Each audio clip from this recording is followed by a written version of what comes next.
గతంలో నవాజ్ షరీఫ్ కార్గిల్ వార్లో ఎటువంటి సినారీ నెలకొని కార్గిల్ వార్లో భారత్ అంటే ఏంటి తన సత్తా ఎలా చాటుతోని భారత్ కనుక నిజంగానే యుద్ధాన్ని దిగితే ఏమవుతున్న విషయం ఆయన కల్లారా చూశారు కాబట్టి నాకు తెలుసు కాబట్టి ఆయన సోదరుడైనటువంటి షహబాజ్ షరీఫ్కి తమ్ముడు దయచేసి భారత్తో యుద్ధం వద్దని చెప్తున్నాడు.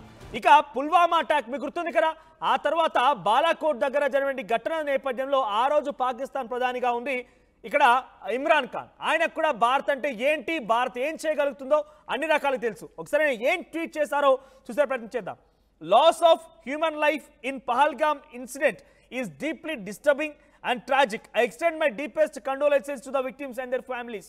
ఇక్కడ పహల్గామ్ దాడి ఘటన జరిగినటువంటి ఆ చర్య పట్ల నేను చాలా తీవ్రంగా ఖండిస్తున్నాను, ఆ కుటుంబానికి ప్రగాఢ సానుభూతి తెలియజేస్తుందని చెప్తూనే when the false flag Pahalgam operation incident happened, we offered to extend all out cooperation to India, but India failed to produce any concrete evidence.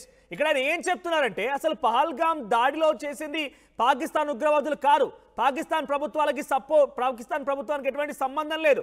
ఆయన ఏం చెప్తున్నారంటే ఆ రోజు జరిగిన ఘటన తర్వాత మేము సంపూర్ణమైన మద్దతు ఇచ్చాం, అక్కడ ఏం జరిగిందనేది తెలుసుకోవడానికి సంపూర్ణ మద్దతు ఇచ్చాం, కానీ భారత్ ఎక్కడ కూడా కాంక్రీట్ ఎవిడెన్స్ అంటే పక్కా ఆధారాన్ని చూపించలేకపోయింది, ఇది పాకిస్తాన్ చేసిన చర్యగా ఎక్కడ కూడా నిరూపించలేకపోయిందని ఆయన మాట్లాడుతున్నారు.